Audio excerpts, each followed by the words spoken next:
My goodness, hello world, what is up? Welcome to Build. I'm your host, Matt Forte, and we are here live at the Build Studio in New York City. Our next guest show, Secrets of the Zoo, airs Sundays at 9 on Nat Geo WILD. They've just kicked off their second season, and it is an incredible, unfiltered, fascinating look behind the scenes at what it takes to run the world-renowned Columbus Zoo and Aquarium. I am beyond excited to have these two back on the show. Staff veterinarian Dr. Priya Bapodra is back, and Vice President of Animal Programs Suzi Rapp is here. Are you guys excited? I'm excited because they're excited. And if you remember from last year, Trout, our little penguin buddy, he might make an appearance as well. We're going to get started in just a second, but first, we have a really quick look at the show, so let's go ahead and run that clip.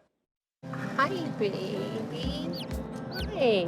Oh. Today is a huge day for us. I'm returning from another zoo with 3 newborn cheetah cubs. Sometimes the mother rejects their cubs in the wild, and that's what happened with these cubs here. These babies are helpless, and they need us. So we're going to bring them here to the Columbus Zoo and raise them. Here we are, cheetahs, your new home. Welcome to the Columbus Zoo.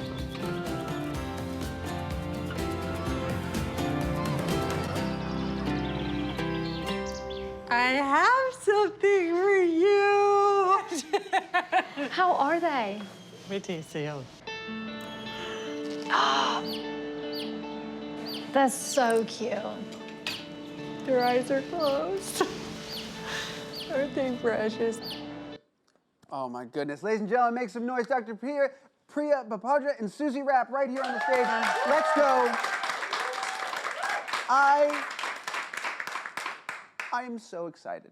Not just, I mean, look, obviously I'm very excited because you brought a lot of very fun friends that we're going to see in a little bit. But I love having you two on the show. I love this show. I think what you do is incredible. I'm fascinated by the work you do. And I'm so grateful people like you exist to do the work that you do. Thank you for being back. Congratulations, season 2. Oh my goodness, how amazing. How are you guys feeling right now? What is life like for the two of you right now?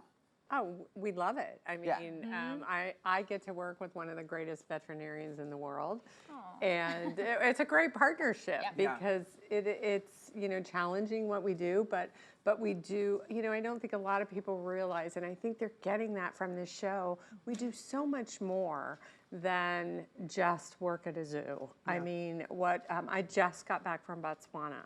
So I'm seeing all these animals in the wild, and the people there are so fascinated by what we're doing because they know it's making a difference with those animals in the wild. When you say, I completely agree. It's just phenomenal to have another opportunity to kind of continue telling our story and getting a deeper look at those animal caretaker relationships and what it takes to look after 10,000 animals, but also keep talking about that conservation impact that we can have as zoos and aquariums, and obviously, especially as the Columbus Zoo. I don't think people realize that zoos across the country, just in 2018 alone, gave over $250 million back into countries like Botswana, like Kenya, you know, Asia, you know, different areas for those animals there. So it's not just about the animals that we care for daily, that we love, that are family, that are, you know, they really are. They're our family. How often do you find yourselves acquiring new little babies like the ones we saw in the clip? How often do you get new members of the family like that? Well, it varies. We have almost 100 births at the zoo alone. So some of those animals that are born at the zoo. Wait, per year? Or per year. 100 births per year. Various different species. So some of them are absolutely fine. Some of them may need a little bit of assistance as babies. So it's not always just acquiring from other facilities. We have a lot of babies. Do you guys, in the same way that like an office with a lot of birthdays gets tired of cake, do you guys ever like, oh man, another adorable animal has just been born? No, it never gets old, does it? Babies are a thing. I think, and together they're our thing. I mean, it's kind of a bad thing for her and I because we definitely feed off of it.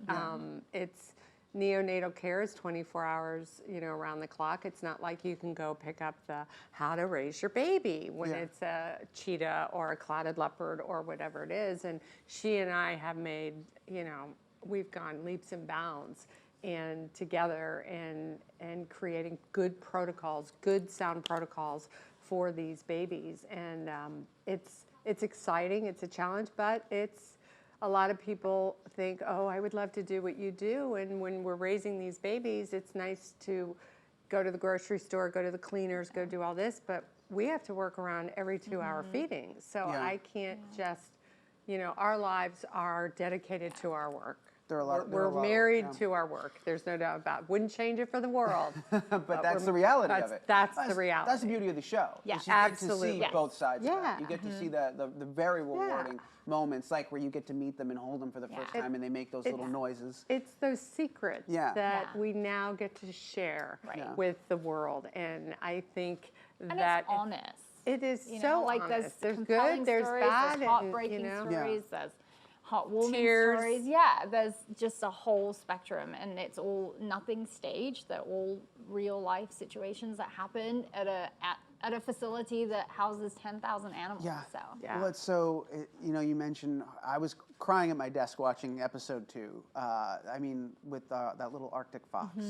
If you haven't seen it, I'm not going to get into it. But I was rooting, and you guys were working so hard to do everything you could. Right. How important, from the beginning of the conception of this show, how important was it to you guys that moments like those make it to air, that people see stuff like that? Because it's hard to see it, but it's necessary, right? Like, tell me why it's important that you guys have it absolutely, there. it's hard to be in that moment. It's hard to be vulnerable. It's hard to show those emotions. But I think people walk into a zoo and you're inspired and you may be enthusiastic and you may be in awe of the animals that you see, but then to wind it back and really see what happens behind the scenes. So, and we're hoping people can relate to the Inanna fox story, because you've had pets that haven't made it, or pets that have health issues. And same kind of situation. These animals are our family.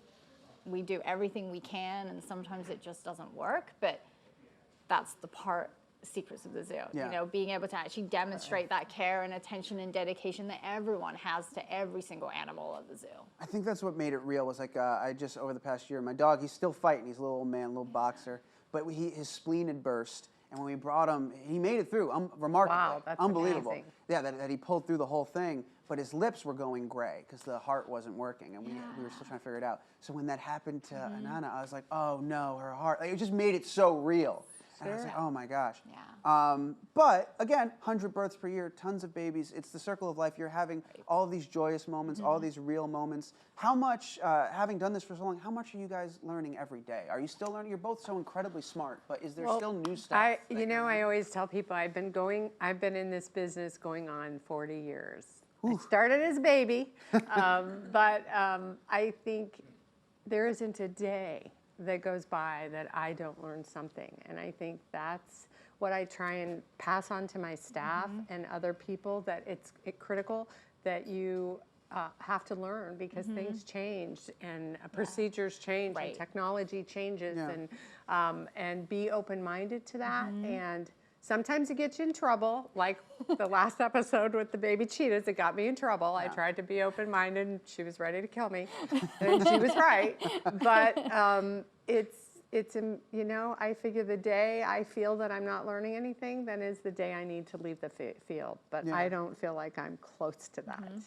It's pretty amazing. Was there anything in season 2 that you guys were really excited to show or share that maybe you didn't get a chance to do in season 1? You kind of alluded to that earlier, saying season 2 a chance to go a little bit deeper.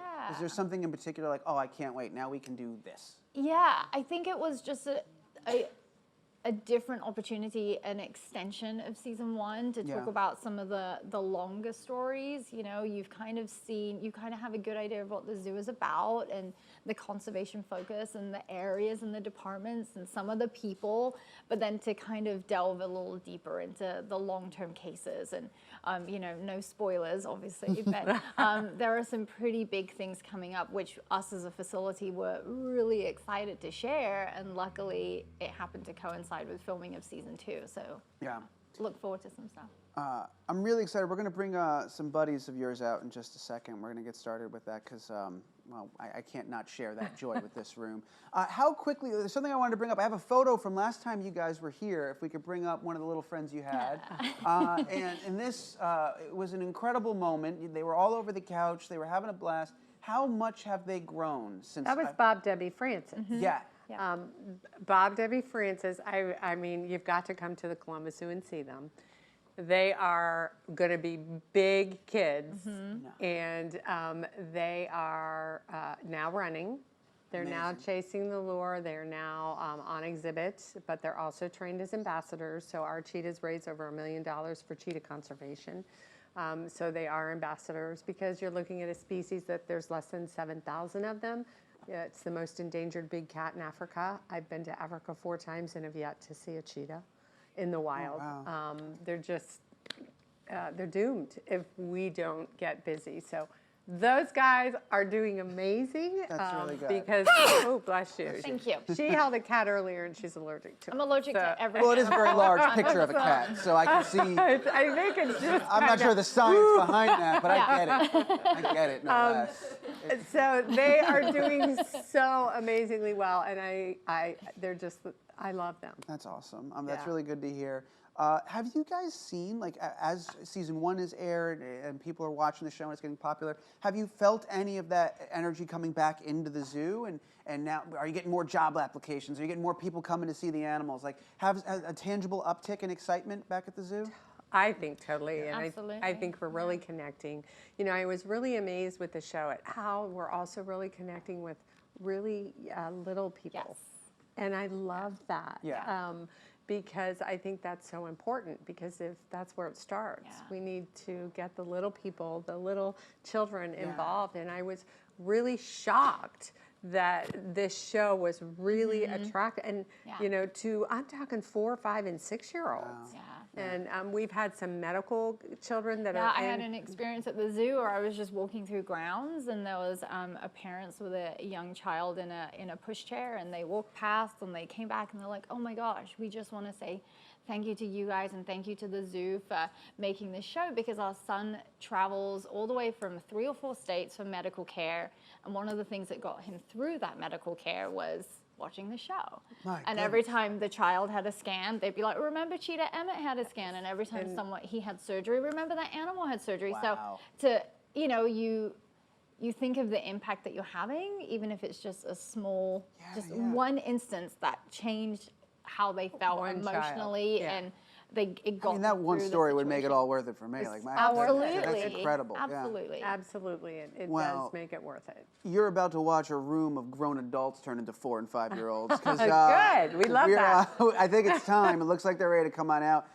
Let's get our first furry friend guests here. Oh. This is, talk to me about, oh my goodness, is this the Palm Civet? Yes. I've been talking about the Palm Civet all week. I've never try seen and it. hold him, Matt?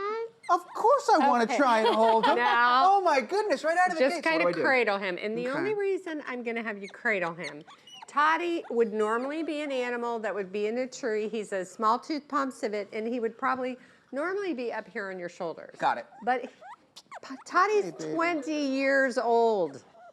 What? 20 years old. And Oh my so God, he's what a been with us beautiful old from baby. the beginning, and he's very old for a palm civet. So he does have some arthritis. Toddy has been traveling. For those of you who know Jungle Jack Hanna, he's been to New York probably more than Priya and I. Am I cradling him You're in a doing comfortable perfect. fashion? Oh, I he's wanna just vocalizing in a good way. Okay. In a good way. Is that a foot or is that something else? That's his foot. Okay, I can't see. I can't see, so I don't know. Now, Matt, I do have to tell you, with live animals, I cannot make any promises. That's quite all right. I've got a Okay. change of pants in the back. Perfect. Promise out there. Perfect. We're on the same page. Oh, hey, baby, what's up? But palm civets are originally, they're civets in Asia and Africa. This particular species is an Asian Can I ask you a species. question as he's, nosing around my neck and Yeah. throat area? Uh-huh. Exactly how sharp are their teeth? Well, I think he's going after your button or your microphone. Oh, the or lapel? something The lapel on mic? there. Did he get it? I Oh, no, I honestly think we're all don't right. know where they came up with small tooth, because if he'll let me, I don't Yeah. know if the cameras get close. Please aggravate him while he's in my arms. Yeah, look at those teeth. Oh, gosh, look at them, yeah. They're huge. Aren't they, though? I mean, can you see that? That's a huge tooth. All right, Susie, you can put those back. And they're called Way better not knowing how big those teeth were, I'll tell you that. That was... they're like almost an inch long, and they're called small tooth. I'd be calling them saber tooth. I mean, their teeth are really big. But doesn't stink. Toddy is like 1 in a million. Oh, hey. I mean, he is just, I have never seen buddy. he's just a really well-trained animal. I have an incredible staff, and we've worked with him. I raised him, and he's Your gonna incredible live his staff is entire signaling life. that I'm going to steal They're Toddy gonna if they don't steal take him, so Toddy. go right ahead. Yeah, Oh, he's bye, a buddy. wonderful guy. Bye. You Agents- incredible Palm Civet. it- No, goodness There you gracious. go. Here we go. You want to? Now, you've told me your name several times. I have Bo, and I have Bo, And and Stassi. Oh, and For Stassi. those who watch, I think it's Vanderpump Rules. I don't watch it. I'm sorry. Don't hate me. I know these are really hip names. I have no idea why. This is Bo and Stassi. This is Bo and Stassi. Obviously, some of my staff named them. Yeah. But these are clouded leopards. Clouded leopards found also in Southeast Asia. Yes. And they get their name. Oftentimes people want to say clouded snow leopard. Here, I'm going to let you try. No it. way. Okay. So what do I do here with You're this baby? just going to hold him, and if he starts getting a little rowdy, Yeah. you can just put him right down on the Got it. ground. Okay. So I was holding And right. just watch your face. Shit, all right. And I say watch your face because you are on TV, and he Thank does you. I have all appreciate his that. claws and all his teeth. Got it. And Well, we have an incredible makeup team. They've they gotten can me this always- far. But clouded leopard's a very, very rare cat in Southeast Asia. You want me to put him on the I ground? think so. I think we should put him on the ground. I'll just, Though I do appreciate the attempt. well, I think it's neat to get to feel how soft and So you know, soft, you the were record. touching one of the rarest cats in the world. They Really? live in such forested areas that you and I couldn't even walk through these forests. They're so full of foliage, but very solitary cat, not a social cat. Is going to live primarily, well, they're going to live their entire life by themselves, unless it's a mother with her cubs. Got it. Okay. But one of the things we found in human care, it's really difficult to pair them up. And, you know, it's so important that we get reproduction down with these animals because we very well may come to the time where the only way these animals are going to survive is if we're reintroducing them. Right. If there's a wild to reintroduce them. And so what we've learned is that if we pair them up at a really young age, Yeah. then they do really well. They tend to go on and breed, and they do really well. So hand raising them is part of the protocol for this cat. And so at the Columbus Zoo, we've raised many clouded leopards, and these guys they'll get paired up soon. Ooh, There's I'm a so brother sorry. and It's sister all right right. now. Go nuts. Yeah, how responsible are we for the cows? You're fine. These guys can get away with murder. Let them go nuts. They can do whatever they want. But I don't know if you look at the spots, which I'll hold them up and the camera can get a good look. They got their name Clouded Leopard because the spots appear like clouds in the They're sky. absolutely stunning. They Like also sword. have the largest teeth of any cat in comparison. Oh, do you want to put them by to my their- neck? To their, I'm sorry, but they're Playing with babies. these- They're babies I would now. happily hold this animal again if I wasn't a little terrified. But they do have the largest teeth of any cat in comparison That's to their amazing. size. And the thing of it is, the male, he's only going to be about 65 pounds when he's full grown, and Stassi, she's only going to be about 35 or 40 pounds. Really? Which doesn't make them. We're good. Totally fine. Totally fine. Well, she's coming Brian's Are way. you going I that mean, way? never to be seen again, And- but good. They're totally. I got her. And then I you got her. have Hi, sweet girl. your greater roaring cats and your lesser purring cats. Hi. This is the only species that does neither of those.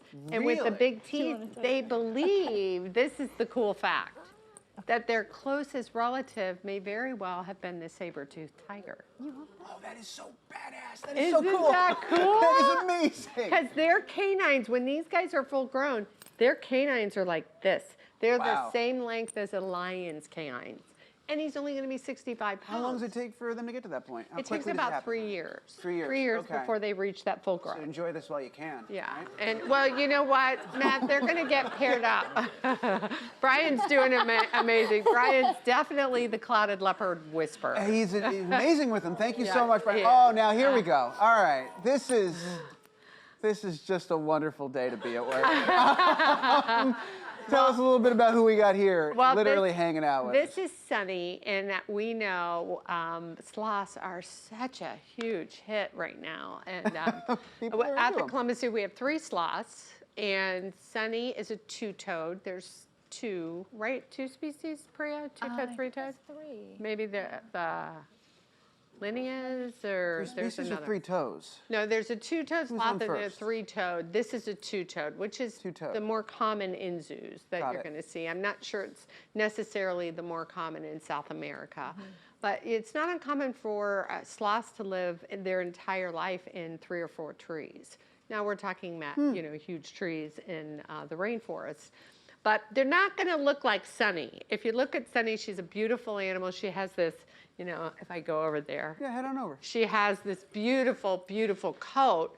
Now, if she were in South America, this coat is just going to have all this green algae just hanging from her, which is going to be actually be used as camouflage to help protect her in the rainforest. And believe it or not, she does have predators, and one of the biggest predators is a harpy eagle. Harpy eagle is one of their main food. It happens to be sloths. But one of the other things I want to tell you about sloths, because they are so popular, and we do take them out a lot, and everybody just thinks they're so cute and cuddly, and I just want to hold them. I'm telling you guys, don't think that animal's cute and cuddly. She's beautiful, and I love everything about her. But if someone offers you to hold a sloth, I would not do it, because I noticed it's the one animal you haven't put in my lap yet. Absolutely. I was reading into that.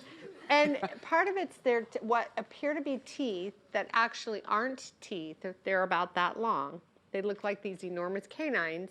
They're actually part of their bone, because she's in the toothless mammal family. So that bone protrudes up, and they use that solely to rip bark off of trees. Can I ask you a dumb question? No. Well, I'm sure it's not dumb. Well, you're talking about the giant teeth and all that. Suppose someone made a grave mistake. They're holding a sloth. Suppose a sloth was going to bite that person. Would it be slow enough that they'd have time to get away from the bite? That's a myth. That's what I thought. That slow. Nope. She's pretty chill right now. Well, she's chill hanging out. Yeah, because we're not bothering her. The other thing is, they're swimmers. They can swim. I mean, a lot of people don't realize that. Swim. Yeah, they can actually swim. And that is how, she doesn't, that's where her muscle is. Her muscle's in here hanging. So by her hanging like that, that's the normal posture. That's how she would be in the wild. It's wild. And typically climb. And the only time they're really going to go out of the tree is when they have to go to the bathroom. They climb all the way down the tree. We've all been there in the middle of the night. Out of bed. You got it. Yeah, That's about the same. No, they're just like us. And this is, and Sunny, Sunny happy right now, just hanging out in the branch, looking around, taking it in? Yep, Sunny happy. If Sunny's not happy, you can see her teeth open, her mouth open, and we're going to see the bone. And but typically, she's been trained for this. James, one of our trainers out there, has done a beautiful job of working with her. And I think partially we've been so successful because we don't do touching with them. They don't like it. Yeah. And this is an animal that doesn't like it. And so we kind of do what's best for her and what's more natural. And because we really want to get the educational message out about them, I encourage people their sloths are getting in trouble. So there are some great sloth conservations out there. Yeah. So if you love them that much, support the conservation projects. Sounds like a good idea. Don't try and hold one and cuddle one. What I love about the last 3 guests is that they can all kind of hang out together. So now coming to the stage, we have a baby wallaby by the name of, I can't Ariana. remember. Ariana, Yes. of course. Is this? I had a brief moment with Ariana earlier. Tell us a little. Oh, and yes, thank you so much. You can hold this Come one. back, baby Ariana. Come here, darling. Oh my gosh, you are the one I'm taking home. Look at you. So tell me a little about. You may have to fight Priya for that one. Thank you so much. Tell me a little bit about baby Ariana, because we also have the world's most patient penguin waiting in the door outside. I've watched Trout. Yeah, bring them up. Let's just, if they can all be together, let's get them all together and let's just talk about everybody here. Let's have one big grand finale here. Oh. Hi, handsome Kate, do I have boy. questions in the room too? All right, after this, we'll get to the questions and we'll do that. So that's Trout. This is Ariana. Let's tell me a little bit about Ariana, and then we'll talk about Trout. Ariana is an 8-month-old wallaby. She is, native to Australia, New Zealand area. She's very sweet, very beautiful. She was also hand-reared at the Columbus Zoo and Aquarium. She came to us because her mother just kicked her out of the pouch, and unfortunately she wasn't able to go back in. And that's a part of the process, though, right? That's part not of like the a sad thing that process. happened to Ariana. That's not like a... I mean, sometimes when you have to intervene for hand rearing situations, it's no different to a kitty. Kangaroos and wallabies also need that extra hand rearing attention, and that's why she's here, and that's why Suzi's team have made her so friendly. And is this a custom-made little pouch for Ariana, or is it just like a... It is. Yeah? Oh, my gosh. It's not my tacky purse. I can Yeah, I assure know. you of that. I love this lining with the stars and then the denim. It's pretty festive, actually. And this kind of replicates how she would be in her mom's pouch. So kind of nice and dark and cuddled up and, you know, in a little confined area. And that's why she's so calm and relaxed, Nuzzling in because it there. feels very natural for her. And it's not, very it's natural even for me as natural well. if you were to hang it, you know, pull it up, she would tuck down, even if you were moving around. That would be a very natural. So you could just wear... Here, Yeah. let me show you.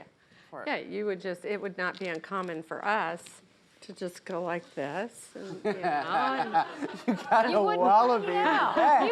I mean, she's moving around and she's happy because that's what, you know, think of what her mom would be doing. Her mom would have been Yeah, jumping she's in around. there. And so to get her back out, you know, you just, And you where's just her open- head? Yeah, Where's I her don't- head?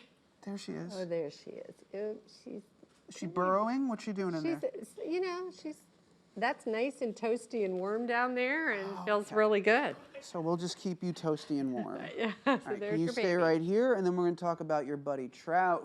Trout, welcome back to the show. He's a Are you hero. ignoring me? Is it because I'm not saying hi to you right now? And I'm holding. Okay. I just feel like you and I had a connection last time you were here. You won't even look at me. Come here. Don't make him do it, Susie. I don't want to force it. I was going to put him down here. Okay, well, let's see what Let's happens. see where he Yeah, goes. he's ready to. You know, Trout, I wasn't going to tell everybody that you pooped by the photo spot last But time, you but now that can't you're being go so down. rude, okay, you're just going to walk away? Just walk away. No, we're not going down the steps yet. May I put my hand Yeah, up for I Trout? think it's going to be nice. Trout, do you want I mean, at least I hope he's going to be nice, Matt. What's up, buddy? Well, no, I can't hold you. Yeah, of course. Here, I'll put him back up here. That's all for right. Wherever he's happy, honestly. I just Okay, want there. Trout to be happy. Trout's always happy. He's happy when he's with people. Yeah. And believe it or not, Trout, for those of you who don't know Trout's story, he was not hand-raised. Trout was raised by penguins. He came to the Columbus Zoo to be part of our colony, and he lives with 14 other penguins, but Trout does not think he's one of them. Really? No, he thinks he's one of us. That's why he's got an attitude. He actually loves being with people. And it's remarkable that he has such a good relationship with the other penguins, too, because it's very easy to imprint a bird. And he's really not. He wasn't hand-raised by people. Come here. You just want to He just wants to sit on. He wants to sit on Yeah, our go let him lap get on is the what he couch. was- Go on. That's you where he can sit wants up to there. be. They can clean it up, can't they? No, you get up here. Oh, Trout. But here, we're gonna put you up there. You're gonna be too ornery. Put him up. He would rather pair up with a human being than a penguin, so we want him. Stop. Trout, we told everybody no He's applause getting until very after the show. excited. But this is an African penguin. Lots of myths about African penguins. penguin, 17 different species. People believe, where's the ice? Where's the snow? Only 5 of those species can really even tolerate cold weather. So most of them are really tropical birds. Trout would come from South Africa, where the climate would be not that cold, you know, maybe 35, but could get very hot in the day, and that's what the black-footed penguin prefers. Unfortunately, he's also a very endangered species. These guys are in a lot of trouble, and loss of habitat and oil spills. Oil spills have been a big problem for these birds, and Columbus Zoo does a lot to help the penguin conservation projects. We have sent money down to Sandcob in South Africa to help build a medical facility so they can deal with these birds. And a lot of people don't see that. And that's the beauty of Secrets of the Zoo and this show, is you're getting to see those things that we're doing. We did a whole new show on one of our penguins. Susie, really quick, I'm sorry to interrupt you. I think Sunny is slowly plotting our demise. She thinks we can't see her. But Sunny, I can totally see you. She's just sneaking on. Is that okay? Are we all right? Oh, yeah, she's fine. I know. Okay. I just want to make sure. I know we're not in any danger. I want to make sure Sonny's okay. Yeah, and we've got James back But there. you were saying Secrets of the Zoo. Well, the cool thing about Secrets of the Zoo is those are the things that, it's nice when we get to come on your show and we can tell people about that. But by watching on Nat Geo WILD, our secrets, you get to learn about these conservation efforts. 100%. You get to work about the reproduction that Dr. Priya is sitting there working on. She's done a lot with cheetah reproduction, and we continue to move forward with that. Yeah. We have a penguin that's struggling with molting that one of the shows talks about. I saw, yeah. Yeah, oh, the poor Barry. thing, Barry. Barry. Yeah. And Barry's doing great now. That's good. But Barry's it's doing just, good. I wish everybody could come to the zoo every single day and see what we do, but they can't. But now they can. Now they can because of the show. Now they can. We've got some questions in the room. I want to get to those before we wrap things up. But I want to remind the world that it's Sundays at 9, 8 Central. Where's the camera? There we are. Sundays at 9, 8 Central on Nat Geo WILD. Or you can go to the website, and if you've missed them, you can catch up on a bunch of episodes there as well. Where's a great site for people that want to get involved, that want to give back, that want to be a part of the conservation? Where can they? What's a great place to direct them? Well, I would always direct them to our website, columbuszoo.org. Perfect. Yeah. And that's just www.columbuszoo.org would Wonderful. be one of the best websites. I said at the top, I'll say it again, I'm so grateful for people like yourselves that do the work that you guys are doing. It is incredible. Thank you so much. Well, we're grateful to you to spread the message. Absolutely. I will do that anytime, anywhere, absolutely. Kate, I got 2 in the room. Perfect. Let's go ahead. Let me get the first question. Go for it. How you doing? I wanted to ask, when was the first time you guys realized you wanted to get into the profession of being around animals? Well, I can tell you I was 10 years old, and I knew I was going to work at the Columbus Zoo. I was born and raised in Columbus, and back then the Columbus Zoo was one of the 10 worst zoos in the country, but it didn't matter to me because it was my zoo. It was what I knew. And I believe in following your heart, and I believe in following your dreams.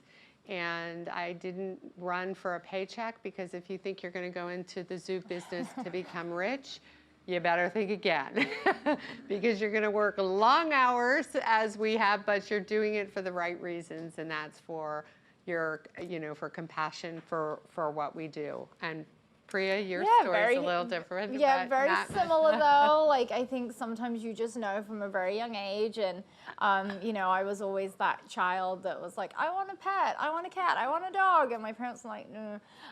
But we'd visit zoos, we'd go on trips to look at animals in their native range, so my parents were very supportive and instilled that in me.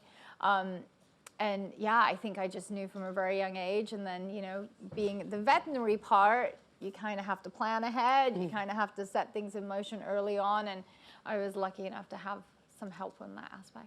So, yeah. I'm so sorry. We're still doing a show, aren't we? That was a great question. Thank you so much for that. Kate, how much more? We got one more? Let's do it. Oh, my goodness. I have an online question from buildseries.com. Somebody wants to know, what has been the most difficult part and the most fun part of working at the zoo but filming the show at the same time?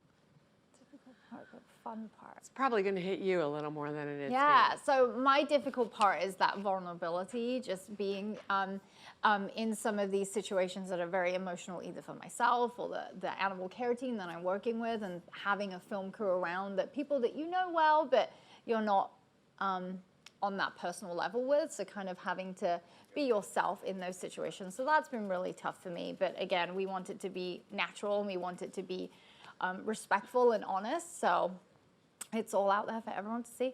But the happiest part is, the funnest part is actually seeing the film crew be with us while we're doing what we do, and even just kind of inspiring people that are behind a camera, like, oh my gosh, can I touch it? What do they do? Like, so to be able to work with them in that aspect, and that was really cool to have people right there that are inspired and excited and want to help share your message in the most positive light. So that's been really fun. It kind of refuels you, Yeah, to just see people that are like you reacting to this, and you guys reacting to the animals. That is such a charge, because so much, we get into our what we're doing, and we forget what an incredible animal. Yeah. This incredible. Look at him. I mean, he's amazing, and to know that he's an ambassador to all those endangered penguins back in South Africa and how important that makes him. And I think it's you guys, it's the camera crew, it's the show that brings that back to us, and that's wonderful. Is there, thank you so much for that question. Is there, because you guys do this every day, and you just talked about how this environment and our energy brings that energy back for you. All of us have been talking about for days, for hours, how excited we were you were coming back. Is there an animal or something at the zoo that gets you, a single moment that gets you as excited as we get for all of these animals? Is there one you haven't seen yet? Is there a favorite, oh, I get to work with the X today, or the Y, or the Z? Like, it's hard for me to have a favorite. For me, it's always, you know, whatever I'm ingrained in that day. So if I have a sick cheetah, it's cheetah. If it's a sick aardvark, it's an aardvark. But you know, I have a very long top 10 list. Giraffe for me always get me. Of course. You know, elephants have always been my first love, but there's something about giraffe and just something about the amazing training that we do and the amazing health care that we can provide, and just these giant cows as people have always seen them, and just see how smart and intuitive and just they're amazing. Yeah. Mine is hands down cheetahs. Yeah. I wasn't that way as a child. It was just an animal that I do have a cheetah hoarding problem at the Columbus Zoo. My CEO oftentimes looks at me and says, "You have a problem." Too many cheetahs. I have 19 cheetahs, but they're ambassadors, and they've come from, you know, other zoos for one reason or another. But once again, I think the same with Priya. We just got a little lynx in that has a really bad foot, and I think we're going to fix it. You know, that's the challenge, and that's what fuels me. And instead of giving up on him, it was congenital. I mean, I think the cool thing is most zoos know if anybody's going to do it, it's going to be us. It's going to be our zoo. Yeah. We're going to be the ones that You put guys the are the time, the effort. We have the expertise, and we win some, we lose some. But for the most part, you know what? We're not going to ever give up. Yeah. Well, thank you for that. You guys are incredible. What you do is incredible. You. I'll say it from now until the end of time. And all of us are incredibly grateful, not just for the work you do, but for coming and hanging out with us today, bringing all these wonderful friends. We love coming We here. encouraged everybody at home not to applaud when the animals were on stage. So when I end this and you don't hear uproarious applause, please know that's for them. It's not because we didn't enjoy this. We Now had the he best would time like in the world. it. This He guy would like would it, really? it. Yeah. Oh yeah. He likes it. I bet he would. Wouldn't he, Trout? Oh yeah. But I'll remind everybody one last time that you got to tune in Nat Geo Wild Sundays at, what was it, 9, 8 Central Sundays on Nat Geo Wild. Trout, are we going to have a moment before the cameras go away? Oh, yes, you are. Yes, we are. That's how you do it, ladies and gentlemen. Don't make a round of applause, but think of how wonderful they are. Thank you again to Suzi Rapp and Dr. Priya Bapodra for being here. You guys are great. Thank you so much, everybody. Thank you. Have a good one at home, and have a great weekend. Thank you. Thank you.